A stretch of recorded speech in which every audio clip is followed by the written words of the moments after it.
Ante la Corte Suprema de Justicia rindió declaración el ex senador Otto Bula dentro del escándalo de Odebrecht. El excongresista entregó información clave sobre los presuntos sobornos para los contratos de la Ruta del Sol 2. Fiscalía investiga si el exconsejero presidencial Miguel Peñalosa recibió parte de los sobornos de Odebrecht. Básima Patricia Elías podrá continuar su proceso judicial en completa libertad. El juzgado no le otorgó ningún tipo de medida restrictiva. Con 400 horas de interceptaciones telefónicas, la Fiscalía habría detectado la presunta red de corrupción donde estaría involucrado el suspendido alcalde de Cartagena, Manuel Vicente Duque. Yo no estoy buscando votos ni me presentaré a ninguna elección, lo único que me interesa es terminar bien lo que empezamos, dice el presidente Santos. En un término de 48 horas, el senador Álvaro Uribe deberá retractarse de las afirmaciones hechas contra el periodista Daniel Samper Ospina. Vicepresidente Óscar Naranjo asegura que pese a las críticas de Estados Unidos sobre cultivos ilícitos, Colombia mostrará cifras y llegará a las 100.000 hectáreas erradicadas este año. El crecimiento de la economía colombiana será de 1,3% en el segundo trimestre de 2017. El gobierno mantiene su meta del 2% para final de año. La desaceleración económica es superior a la esperada, así lo indica el informe semestral del Banco de la República que se radicó hoy en el Congreso. James solo tendrá de 2 a 3 semanas de inactividad. Podría jugar con Colombia. ¿Cómo jugaría Colombia si James definitivamente no puede formar? Todo sobre el juego Junior Cali por Copa Suramericana, que se juega en Barranquilla. Ganador de Junior Cali enfrentará a Cerro de Paraguay, que dirige Leonel. Para celebrar sus 75 años, el Museo Colonial reabre sus puertas tras una larga restauración. Al final de la emisión nos conectamos desde este hermoso lugar que antes de recibir el título de museo tuvo múltiples usos. Buenas noches, nuestros secretos de hoy. 1. ¿Por qué Juan Carlos López no aceptó la dirección de Bienestar Familiar? 2. Otro fracaso del exmagistrado Jorge Pretel. 3. Otra medida absurda del Consejo Superior de la Judicatura que afortunadamente abortó. 1, 2 y 3 al cierre.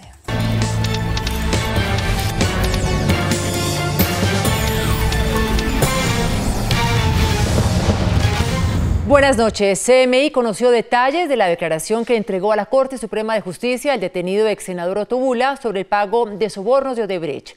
Bula reveló ante el alto tribunal la forma como se pagaron los dineros para obtener el contrato de construcción de la Ruta del Sol 2.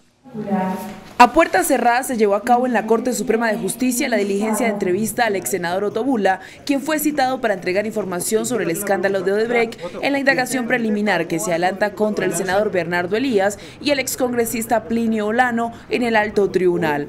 CMI conoció detalles de la declaración que entregó el excongresista sobre los contratos de la Ruta del Sol 2 para el tramo Ocaña-Gamarra. Bula reveló que a través de una empresa de asesorías se acordó el pago de un contrato por valor de 10.000 millones de pesos para ser entregados a los congresistas. Afirmó que incluso se acordó otro pago, uno de 180 millones de pesos al senador Bernardo Elías, el cual fue enviado al parecer por medio de su prima Básima Patricia Elías. No obstante, la defensa del senador Bernardo Elías afirmó que confía en la justicia. Vamos a ejercer el derecho de defensa y contradicción cuando se cite nuevamente la diligencia. Pues el proceso es aquí en la Corte Suprema de Justicia y tenemos plenas garantías de que se desarrollará perfectamente. La diligencia fue suspendida, dado a que se van a estudiar las pruebas que aportó adicionalmente la Fiscalía. Se conoció incluso que la Corte llamó a declarar al ex viceministro de Transporte, Gabriel García. Este viernes será escuchado en entrevista el empresario Federico Gaviria. CMI también conoció que el ex senador Otto Nicolás Bula aseguró en diligencia de entrevista que el exministro de Transporte Miguel Peñalosa habría recibido una millonaria suma producto de los sobornos realizados por la multinacional Odebrecht para obtener la vía Ocaña-Gamarra. El ente investigador recibió en julio una declaración del ex senador Otto Nicolás Bula en la que vincula directamente al exministro de Transporte Miguel Peñalosa con los sobornos de la multinacional Odebrecht. Concretamente, Otto Bula aseguró que Odebrecht habría ofrecido el 1% del contrato para la adjudicación de la vía Ocaña-Gamarra a varios políticos, entre ellos Miguel Peñalosa y al ex senador Plinio Olano. La millonaria suma, que ascendería a los 9.000 millones de pesos, fue acordada con Bula para que se lograran varias modificaciones en la vía Ocaña-Gamarra en tema de peaje peajes. La vinculación directa de Peñalosa fue revelada en la audiencia de imputación de cargos que se adelantó contra los contratistas Federico Gaviria y Eduardo Zambrano. Acordaron el pago del 1% con el ex senador Plinio Olano y el exministro Miguel Peñalosa. En la audiencia de imputación de cargos de Gaviria también se indicó que parte del pago de los sobornos también fueron destinados al senador Bernardo Ñoño Elías, quien también es investigado por este caso. Peñalosa fungió como ministro de Transporte entre mayo y agosto de 2012. Además, ocupó el cargo de consejero presidencial para las regiones en 2006 durante el mandato de Álvaro Uribe. Según fuentes de la Fiscalía, en los próximos días el ente investigador tomaría una decisión en el proceso judicial que vincula al exfuncionario. Y esta noche un juez de garantías dejó en libertad a Básima Patricia Elías, prima del senador Bernardo Ñoño Elías, quien se entregó a las autoridades. La Fiscalía la acusa de lavar dineros de sobornos de Odebrecht.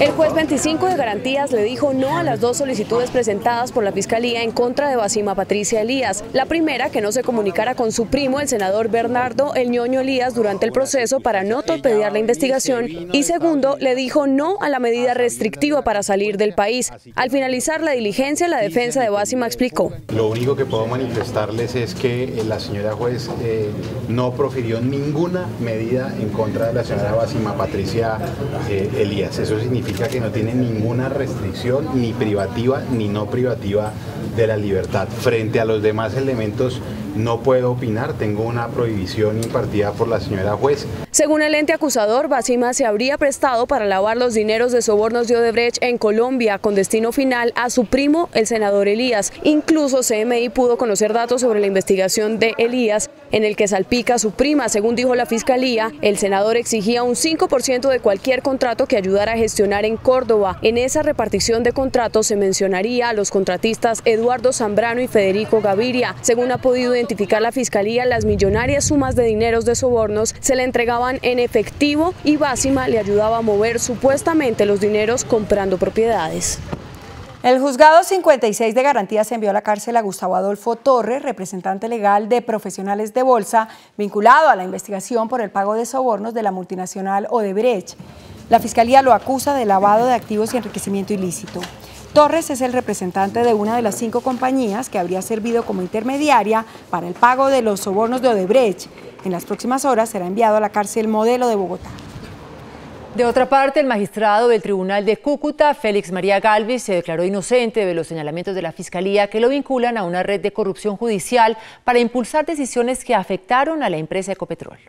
El magistrado es investigado por presuntamente emitir varias decisiones judiciales que obligaban a Ecopetrol a pagar millonarias sumas de dinero. El funcionario fue presentado este jueves ante un magistrado de control de garantías de Bogotá y en una audiencia en la que no se permitió el acceso a medios de comunicación, el funcionario se declaró inocente. La Fiscalía formuló cargos al magistrado por prevaricato por acción, peculado por apropiación a favor de terceros y concierto para delinquir. En la audiencia, la Fiscalía señaló que se fallaron cerca de 18 tutelas a favor de aproximadamente 580 accionantes que generaron pérdidas a Ecopetrol por cerca de 130.000 millones de pesos.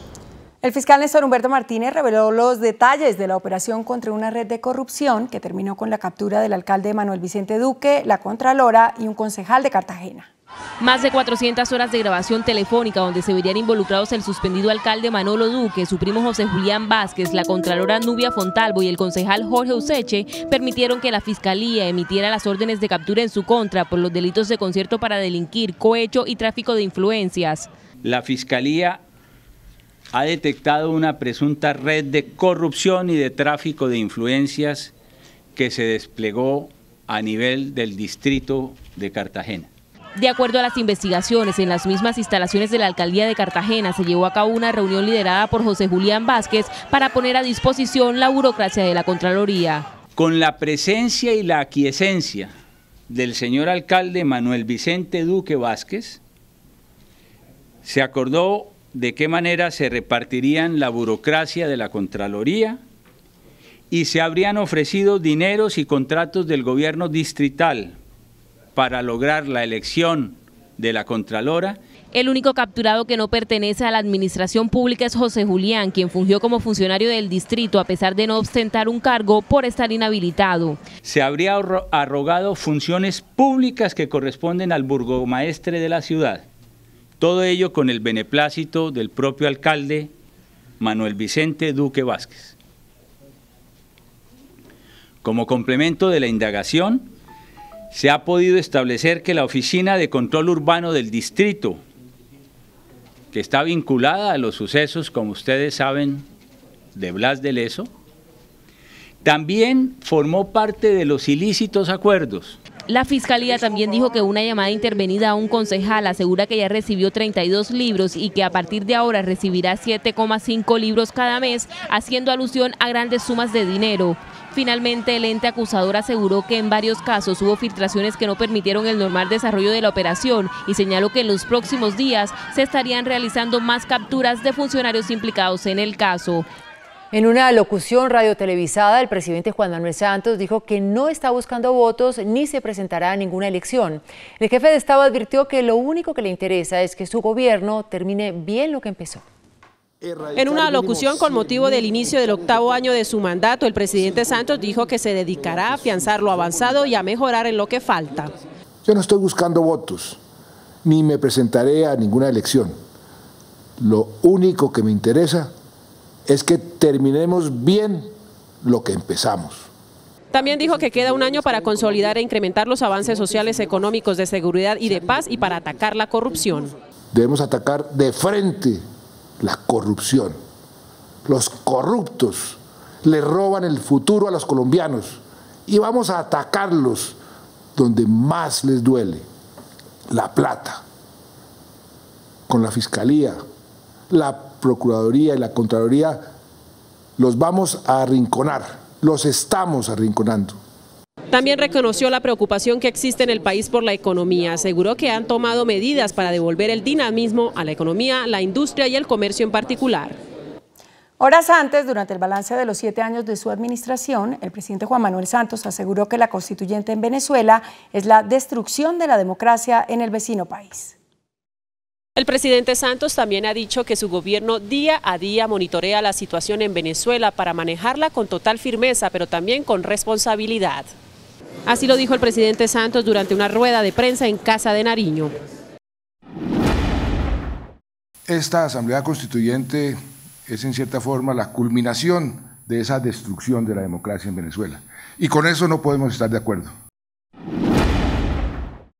Sobre la solicitud de la magistrada del Consejo Nacional Electoral, Ángela Hernández, de abrir investigación contra la campaña Santos Presidente 2014 por la presunta entrada irregular de dineros de la firma brasileña Odebrecht, el presidente dice que es el primer interesado en que se llegue al fondo de este asunto. Lo que dicen los abogados de la campaña es que cuando el Consejo Nacional Electoral mire esas cartas, no va a encontrar que ahí se hizo algo indebido. Luego de la carta que presentó Juan Carlos López rechazando el ofrecimiento para ser el nuevo director del ICBF, el jefe de Estado salió en su defensa. Las investigaciones que se hicieron sobre su papel en el equipo Millonarios, lo que a mí me informaron es que no hay una sola imputación. También a Carlos Correa y Luis Fernando Andrade, quienes han sido señalados por presuntos casos de corrupción. Creo firmemente en la idoneidad y en la transparencia del doctor Luis Fernando Andrade. El presidente Santos también dijo que lamenta la situación que está atravesando el senador cordobés Bernardo Ñoño Elías, del partido de la U, y afirmó desconocer el supuesto reclamo hecho por el parlamentario a su gobierno. El Tribunal de Bogotá dio un plazo de 48 horas al senador Álvaro Uribe para que se retracte de los señalamientos que hizo contra el periodista Daniel Samper Ospina. En una decisión del magistrado Luis Fernando Ramírez se le pide al senador Álvaro Uribe que luego de ser notificado de la determinación entregue una retractación de lo dicho contra el periodista. Uribe Vélez había hecho varios señalamientos contra Samper y en redes sociales había tildado al periodista de ser un violador de niños. La decisión del tribunal señala que Uribe deberá en un plazo máximo de 2 días y por el mismo medio en el que se realizaron las acusaciones emitir la respectiva retractación al respetar el derecho de Samper a la honra y el buen nombre. Según explicó el magistrado del caso, la retractación debe hacerse de forma inmediata y a pesar de que el fallo pueda ser apelado ante la Corte Suprema de Justicia, debe cumplirse en el plazo establecido. El vicepresidente Óscar Naranjo aseguró que pese a las críticas de Estados Unidos sobre cultivos ilícitos, Colombia cumplirá la meta de erradicación de 100.000 hectáreas este año. El vicepresidente Óscar Naranjo dijo que ante las críticas de William Bromfield, director del Departamento de Estado para Narcóticos y Seguridad, Colombia tiene el compromiso de erradicar por lo menos 100.000 hectáreas este año, de los cuales ya van 23.000. La respuesta a esas afirmaciones, las respuestas a esas preocupaciones, en el caso del gobierno colombiano, se sintetizan en una palabra: resultados. Nos estamos asegurando, nos aseguraremos que la meta de sustituir y erradicar 100.000 hectáreas se cumpla. Y en ese sentido puedo dar algunas cifras. Hoy cerca del 46% de la meta de erradicación forzosa se ha cumplido. Hay cerca de 23.000 hectáreas erradicadas al día de hoy, entre el 1 de enero y la fecha. El vicepresidente, quien inauguró en San Andrés el Laboratorio del Delito para enfrentar todas las formas de criminalidad en la isla, aseguró además que se requiere de un mayor compromiso de Estados Unidos para disminuir la oferta. De otra parte, el vicepresidente Óscar Naranjo se refirió a las declaraciones del gobierno de los Estados Unidos sobre cultivos ilícitos. Dijo que esto no puede afectar las relaciones entre ambos países. La relación con Colombia y Estados Unidos no puede ser una relación que se vea afectada por simplemente la extensión de unos cultivos, sino por los resultados y los esfuerzos que estamos haciendo hoy, ya en un país sin conflicto con las FARC, para producir un resultado definitivo en materia de producción de drogas. El alto funcionario reiteró que el tema de los cultivos ilícitos y el narcotráfico que se deriva de esta actividad son una prioridad para el gobierno, porque incluso pueden poner en riesgo la implementación del acuerdo de paz. El crimen organizado y particularmente las rentas criminales basadas en narcotráfico, pero también en minería, hemos estimado hay que combatirlas porque pueden significar una amenaza a la implementación de los acuerdos. El vicepresidente también participó de la cumbre de oficiales de la policía en Cali, donde llamó la atención sobre los hechos de corrupción al interior de la institución. El Ministerio de Defensa denunció que la disidencia de las FARC se convirtió en el cartel más grande de narcotráfico en Colombia. Desde San José del Guaviare, donde la Fuerza Pública coordina las operaciones contra la disidencia de los frentes 1, 7 y 27 de las FARC, el Ejército reveló detalles de los alcances de ese grupo en el negocio del narcotráfico, donde controlan cultivos, laboratorios, rutas y fachadas para el lavado de dinero. Consideran que incluso han logrado superar a bandas como el Clan del Golfo, que existe hace más de una década. En estos momentos podemos decir que el cartel más grande de Colombia se llama Disidencias, al mando del cabecilla Gentil Duarte, apoyado con John 40 y alias Iván Mordisco. Tienen un designio exclusivamente narcotraficante. Eso pues los convierte en un grupo, no en varios, sino en uno. Y eso tiene también pues la reacción del Estado de caracterizarlos como un grupo armado organizado de alta peligrosidad. Dentro de las acciones de la Fuerza Pública para impedir la expansión de este grupo, el Ejército reportó en las últimas horas la incautación de una enorme caleta, con 844 granadas, más de 6.000 cartuchos para fusil y varias toneladas de explosivos en la vereda argentina de San José del Guaviare. El Consejo de Estado le advirtió a la Secretaría Ejecutiva de la Jurisdicción Especial para la Paz que tiene máximo 15 días de plazo para otorgar las libertades condicionadas a los agentes del Estado que busquen ingresar a la Justicia Especial para la Paz. El pronunciamiento lo hizo el Consejo de Estado al otorgar la libertad a un militar que se acogió a la Jurisdicción Especial de Paz. El Consejo de Estado afirmó que la Convención Americana sobre Derechos Humanos obliga al Estado colombiano a resolver este tipo de requerimientos en 15 días hábiles. La Corte Constitucional avaló el decreto que creó programas de sustitución de cultivos ilícitos. La norma establece un pago para las familias campesinas que en situación de pobreza se comprometan voluntariamente a sustituir la siembra de cultivos ilícitos siempre y cuando la siembra se haya producido antes del 10 de julio de 2016. La magistrada conservadora Ángela Hernández presentó al Consejo Electoral una ponencia pidiendo la apertura formal de investigación y elevando pliego de cargos contra la campaña Santos Presidente por el supuesto aporte de $1 millón de la cuestionada firma brasileña Odebrecht. En la ley 100. La magistrada Ángela Hernández le pide al Consejo Nacional Electoral que abra pliego de cargos contra la campaña Santos Presidente 2014 porque considera que sí es cierto y comprobado el ingreso de $1 millón de la empresa brasileña Odebrecht. Advierte que después de sus investigaciones se estableció que los contratos de Odebrecht con Sancho Vivideo fueron simulados. Por lo tanto, se sostiene en que sí hubo aportes directos de Odebrecht a la campaña. Dice que se respalda además en pruebas que envió la Fiscalía General, organismo que según ella consideró que esas pruebas le permiten concluir certeramente que Odebrecht asumió costos relacionados con las campañas políticas 2014. En su larga ponencia, la magistrada Hernández indica que Odebrecht montó contratos ficticios. Plantea en consecuencia un posible juicio por indignidad en contra del presidente Santos. El tema será discutido a partir de la semana entrante en el Consejo Nacional Electoral, pero un magistrado de ese organismo anticipó esta noche a CMI que la ponencia de la magistrada Hernández será aprobada con algunas modificaciones. Y en septiembre estarán rodando los primeros taxis preferenciales en Bogotá. Serán amarillos con una franja negra como distintivo. La carrera mínima costaría 8.000 pesos. Con 650 taxis se estrenará el servicio preferencial en Bogotá. Hoy fue presentado el primer grupo de conductores capacitados para prestar el servicio VIP. La diferencia también va a tener un esquema de propinas. Los carros van a tener Waze dentro del vehículo, van a tener Wi-Fi, que son los mismos carros, pero con unos protocolos de impecabilidad desde el año 2014 en adelante. Serán vehículos de modelo reciente, de color amarillo como los actuales, pero con una franja negra. La tarifa incluirá propinas y será más costosa que la del servicio básico. Este servicio puede costar en la carrera mínima de las tarifas que establezcan en un promedio de 4.000 o 5.000 más. La idea es que en septiembre estén circulando los taxis preferenciales en la capital del país. La Superintendencia de Transporte confirmó la imposición de una multa a la plataforma Uber por 344 millones de pesos. La sanción inicial había sido impuesta en diciembre pasado por insistir en promocionar servicios de transporte no autorizado en el país.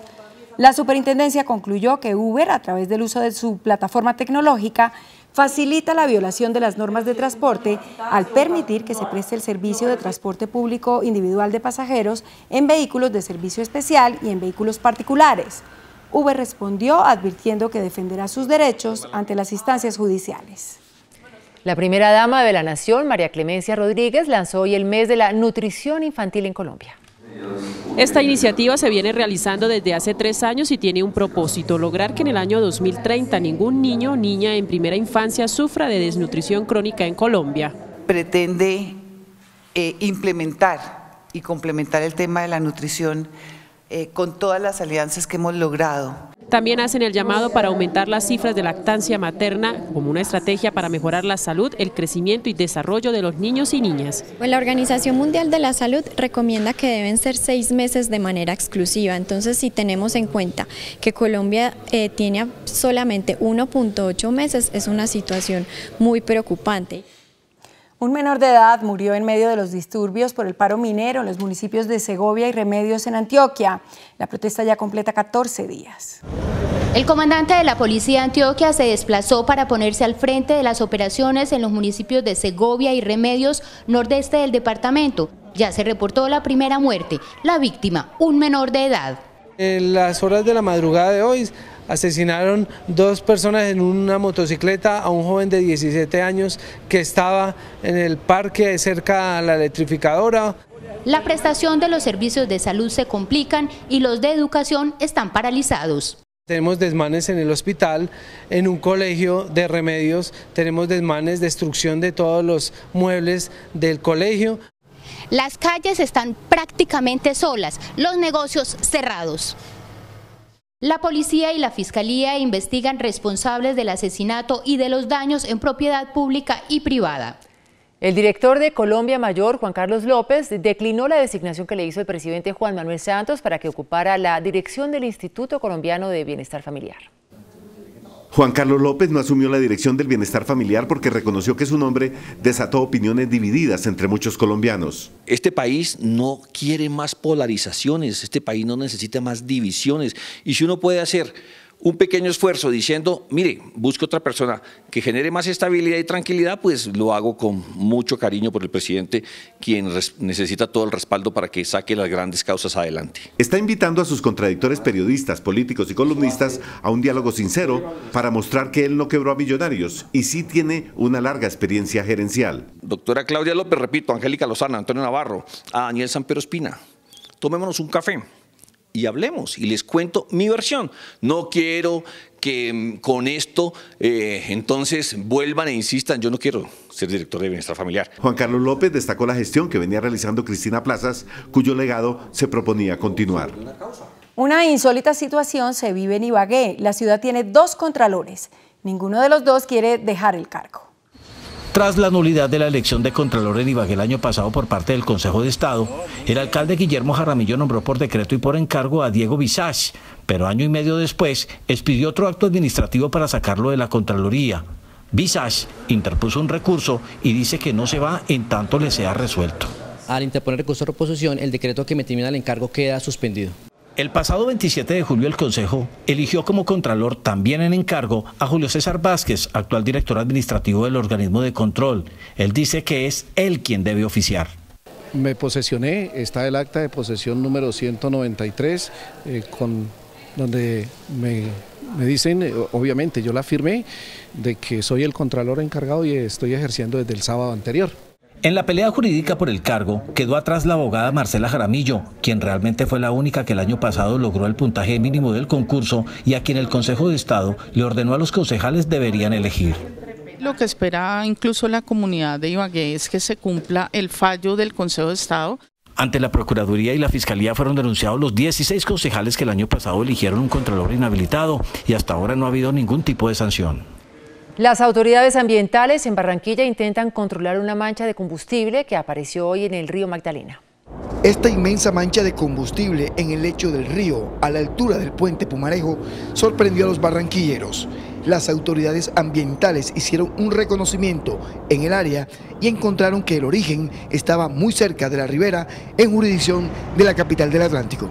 Puede proceder de las estaciones de servicio y de los talleres que están ubicados sobre la carretera antes de subir el puente. De inmediato se dispuso un trabajo en el área para controlar que la mancha de hidrocarburo llegara a la bocatoma del acueducto. La mancha ya pasó a la bocatoma de Barranquilla. La bocatoma de Puerto Colombia, que irriga Puerto Colombia y sus corregimientos, se encuentra cerrada preventivamente para que esa mancha no llegue a través de los acueductos a las casas de los ciudadanos. La alerta se mantiene en los últimos 22 kilómetros del río Magdalena antes de la desembocadura de Bocas de Cenizas.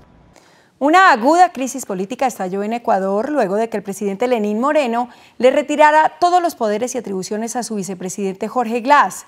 El exmandatario Rafael Correa rechazó el hecho y advirtió que se está creando una grieta en el partido oficialista por causa de los intereses personales de quien era considerado como su heredero político, Lenín Moreno.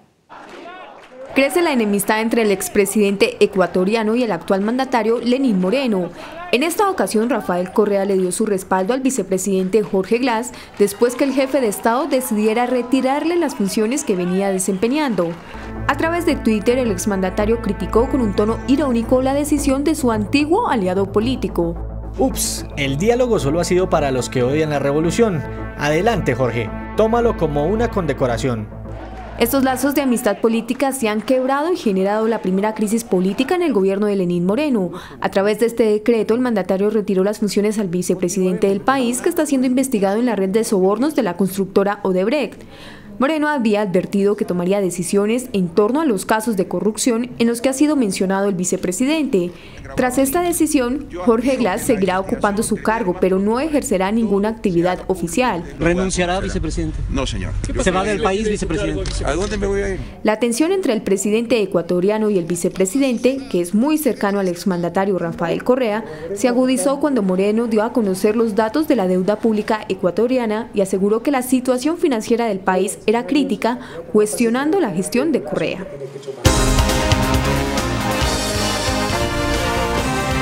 El ministro de Hacienda, Mauricio Cárdenas, reveló que el Ejecutivo estima en 1.3% el crecimiento de la economía para el segundo trimestre del año. La dinámica del crecimiento para el segundo trimestre del año seguirá siendo débil de acuerdo con las proyecciones del Gobierno Nacional. Para este periodo se proyecta un PIB del 1,3%, mientras que en el mismo periodo del año anterior registró un 2%. El crecimiento se irá reactivando y en tercer trimestre se espera un 2,4% y en cuarto trimestre 2,8%. De esta manera se cumplirá con la meta del 2% para este año. Esperamos que sea 1,3%. Y esperamos que los datos del segundo semestre sean 2,4 y 2,8.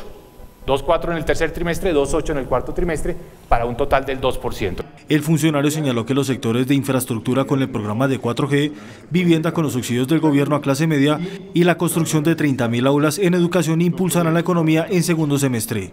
Eso nos da, por ejemplo, en el caso de las 4G, 4.7 billones de pesos. Eso es más del doble de la inversión que se hizo el año pasado, de 1.9 billones. En el sector de petróleo se espera una reactivación de la exploración por parte de Ecopetrol, que significará mayores dividendos para el gobierno el próximo año. Por su parte, el codirector del Banco de la República, José Antonio Ocampo, advirtió que aunque la inflación sigue a la baja, el crecimiento de la economía sigue siendo muy bajo. El emisor señala que la desaceleración económica registrada es superior a la esperada. Y en materia de crecimiento, yo creo que ya tocamos fondo y con varios elementos, se toca la reducción de la tasa de interés que hemos hecho, más el repunte de las exportaciones, el programa de las 4G, el crecimiento del turismo que está siendo muy positivo. Gracias a todo eso vamos a tener una recuperación ya en el segundo semestre del año. La proyección oficial del Banco de la República sigue siendo 1.8% en el año.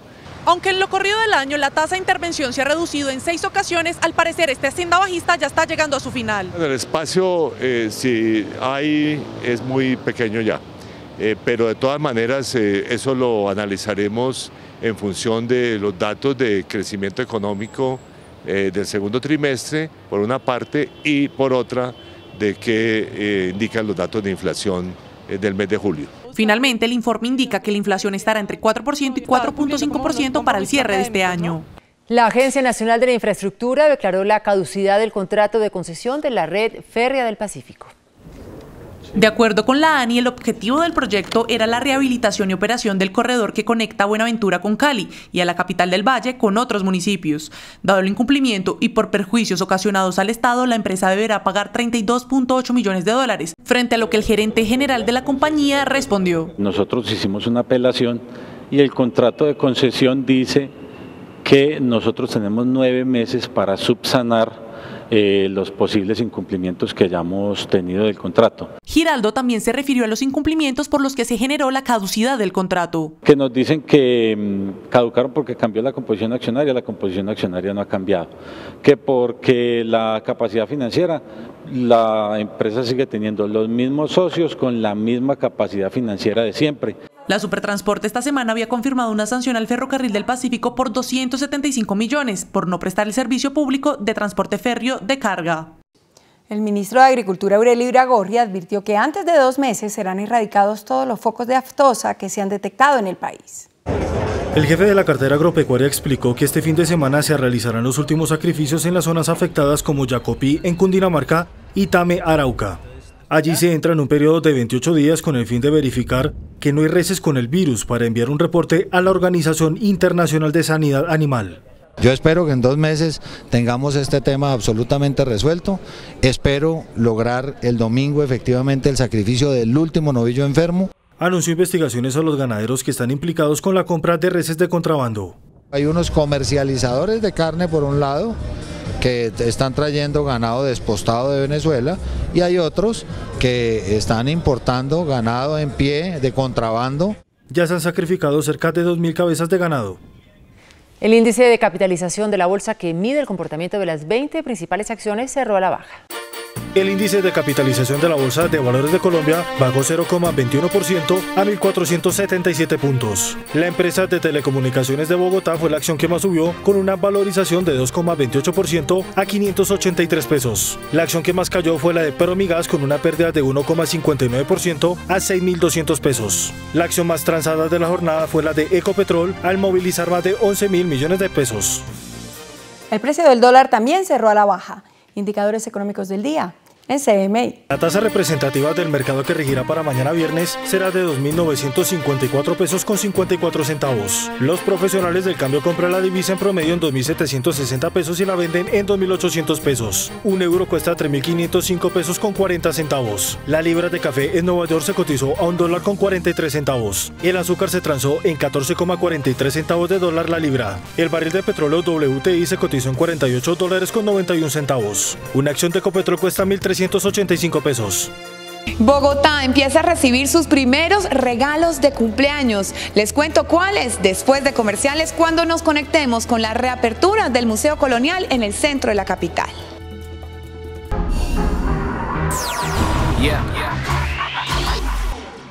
Hola, muy buenas noches para todos. Me encanta saludarlos como siempre. Hoy nos conectamos a través de la cultura del país porque tras un largo proceso de renovación, el Museo Colonial reabrió nuevamente sus puertas. Está ubicado en el centro de Bogotá y este espacio se ha transformado para estar más cerca de las personas. Eduardo Santos Montejo, presidente de la República en 1938, le regaló a Bogotá hace 75 años el Museo Colonial. Hoy se le hace un homenaje al legado de este verdadero intelectual de la historia del país con la reapertura del museo que durante 3 años transformó sus espacios. No solamente se hizo una intervención a nivel estructural del edificio, sino también una renovación museológica, es decir, que se cambió el guión curatorial, un guión que ya no es de solo una sala por una, sino de todo un museo. Entonces ya hay un eje narrativo que habla sobre las transformaciones que ocurrieron en el periodo colonial, en los siglos XVI, XVII y XVIII. El gran tesoro de los museos hoy día no son las joyas que cuidan, sino el interés de las personas por saber la historia de su país a través de las colecciones. Nosotros disfrutamos cada vez que vienen personas, cada vez que interactúan con nosotros en las redes sociales y ahora vamos a estar muy contentos que nos visiten en estos nuevos espacios. La época colonial tiene mucho más que la oscuridad por la que se le reconoce. La casa, además de museo, ha sido escuela, parte del Congreso de la República, cuartel militar y sede del museo y la Biblioteca Nacional. Cada pasillo determinante para la historia de Colombia. El Museo Colonial guarda piezas tan bonitas como esta fachada del siglo XVI que tengo a mi espalda. Y cambiamos de tema porque solo faltan 3 días para que Bogotá cumpla 479 años. Ya ha empezado a recibir algunos regalos y a quién no le gustan las flores. Este fin de semana Bogotá cumple 479 años y el Jardín Botánico quiso hacerle un regalo único, un jardín monumental, un espacio que empieza a florecer. Un nuevo paisaje rodeará el monumento a las banderas de Bogotá, ubicado en la Avenida Las Américas con carrera 78. 1.520 metros cuadrados de jardinería y cerca de 5.000 plantas de la especie clavel chino y cola de zorro hacen parte de este proyecto. La otra planta que vamos a usar es un pasto ornamental que se llama Penicetum, que da una flor de coloración roja. Es un diseño muy sencillo y muy elegante y muy adecuado para el lugar. Además de este regalo que se le hizo a Bogotá, vienen más sorpresas para la ciudad. Estamos en una tarea de embellecimiento y renovación de la calle 63 y de la 26, porque además tenemos un motivo adicional al cumpleaños que es la Avenida del Papa. Y esas van a ser 2 avenidas por las que vamos a tener pues el paso del Sumo Pontífice y además el paso de muchos bogotanos que van a querer acompañarlos. Un regalo que todos debemos cuidar. Es responsabilidad de todos cuidar estos nuevos espacios públicos. Cuidar la naturaleza se ha convertido en una misión para los grandes artistas colombianos. Este proyecto me tiene encantada. Un grupo de creativos tomó como inspiración los tesoros nacionales y los replicaron en material reciclado. Colombia Tierra Querida, así se llama la muestra artística que resalta figuras representativas del país. Colombia estaba pasando por un proceso importantísimo de paz y es donde todos nos tenemos que volver a conectar con este país, volver a reconocer nuestros íconos de Colombia y volver a festejar una Colombia diferente. Estas icónicas esculturas están hechas en materiales reciclados, una tendencia muy fuerte en Europa que da como resultado obras de arte amigables con el medio ambiente. Nosotros lo que hacemos es impactar zonas, entonces llegamos como un laboratorio móvil donde llegamos y cogemos las llantas, luego hacemos todo un tratamiento de limpieza, de separación, las llantas hablan. Pero aparte de eso manejamos todo lo que es el PET, que son las botellas plásticas, que vemos invadido el planeta de botellas plásticas, y lo que hacemos es el mismo tratamiento. Una exhibición que nos llena de motivos para sentirnos orgullosos de Colombia. La Feria de las Flores en Medellín tiene dentro de su programación el desfile de autos clásicos y antiguos, uno de los eventos más queridos de esta fiesta. Y la gran atracción para este año es el primer carro que llegó a Colombia. Este auto francés de 128 años traído desde Alemania abrirá el 6 de agosto el más multitudinario evento de la Feria de las Flores de Medellín, el desfile de autos clásicos y antiguos. Este auto que ven acá al fondo es el de Dion Bouton 1900, que es un carro igual al primero que vino a Colombia importado por el señor Carlos Coriolano Amador Fernández en el año 1899. Es exactamente igual al primer carro que rodó en Colombia. Se espera más de 1 millón de personas que saldrán a las calles del sur de Medellín para disfrutar la versión 22 del desfile. Abriendo el desfile van a ir los 3 carros de bomberos American La France de 1922 y precediendo el de Dion Button, que sale rodando, van a ir 2 carrozas fúnebres del siglo XIX tiradas por caballos españoles. Este año al desfile de autos clásicos y antiguos saldrán 300 carros de colección en un recorrido de 15 kilómetros. Por hoy me despido desde el Museo Colonial, pero nos conectamos mañana en las noticias del entretenimiento. Que sueñen bonito y gracias por acompañarme. Después de la pausa, nuestros secretos de hoy. 1. ¿Por qué Juan Carlos López no aceptó la dirección de Bienestar Familiar? 2. Otro fracaso del exmagistrado Jorge Pretel. 3. Otra medida absurda del Consejo Superior de la Judicatura que afortunadamente abortó. 1, 2 y 3 después de comerciales.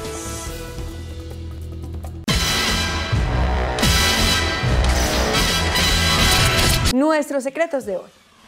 1.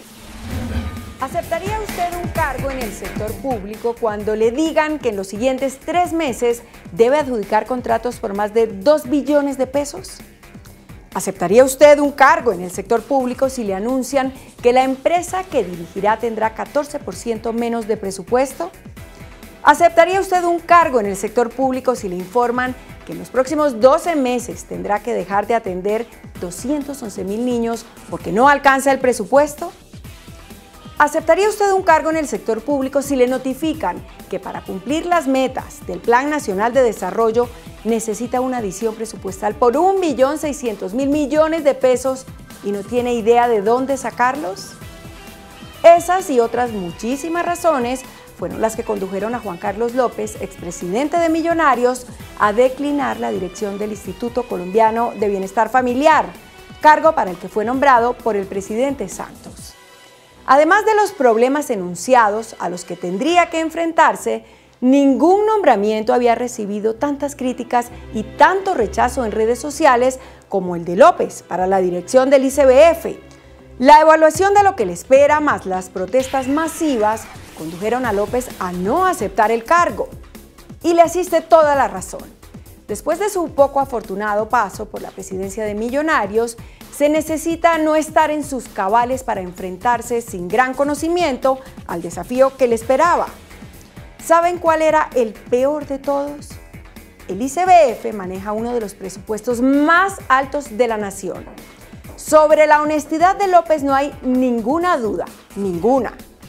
¿Cuánto tiempo soportaría el peso de decenas de políticos que quieren apoderarse en pleno año electoral de las arcas del ICBF? Cristina Plazas deja en marcha el proceso de integrar a la planta permanente a 3.800 especialistas en psicología, trabajo social, defensa de la familia, nutricionistas y en atención al cliente, quienes hoy en día son trabajadores temporales. Y esos cargos, naturalmente, se los quieren tomar los políticos voraces en las regiones. ¿Por qué el presidente Santos decidió cambiar a Cristina, que se va en medio del aplauso del país? Nadie responde. 2. El exmagistrado Jorge Pretel pierde otro round en la Procuraduría. Las intenciones que tenía de dilatar el proceso disciplinario por tráfico de influencias se frustraron. Pretel, quien inicialmente fue citado a audiencia en la Procuraduría para el mes de octubre, recibió una notificación en la que el Ministerio Público le informa que la diligencia quedó programada para el 24 de agosto, 2 meses antes de lo planeado. El abogado de Pretel, el señor Abelardo de las Priella, presurosamente solicitó que se mantuviera la fecha original, a lo que la Procuraduría respondió con un fulminante no.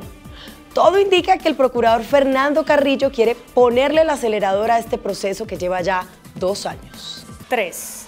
Parece que el Consejo Superior de la Judicatura, de regular pasado y pésimo futuro, está condenado a que todas sus decisiones no solo son controvertibles, sino por lo general equivocadas.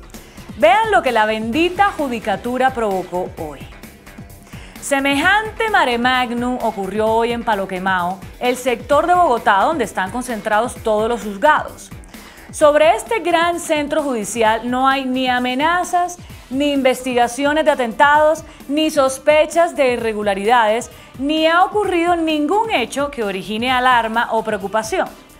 Pero a alguien en la judicatura se le ocurrió que era preferible que todo el mundo que ingresara a esas instalaciones exhibiera su cédula de ciudadanía. Como si alguien que pudiera tener alguna mala intención no portara una, o 2 o 10 cédulas falsas. La absurda medida se tomó sin tener en cuenta el gigantesco tránsito de personas que circulan por y para los juzgados. Funcionarios, abogados, fiscales, detenidos, jueces, secretarias, visitantes, auxiliares, etc. Con el inmenso desorden que provocó la medida de la bendita judicatura, Palo Quemao no funcionó hoy. El desbarajuste se superó cuando la medida tuvo que ser revocada. ¡Ay, este Consejo Superior de la Judicatura, al que ya le eliminaron sus funciones disciplinarias, hace todo lo que puede para que también le quiten las que le quedan! ¡Qué horror! ¡De horrores! Hasta mañana. Que descanse.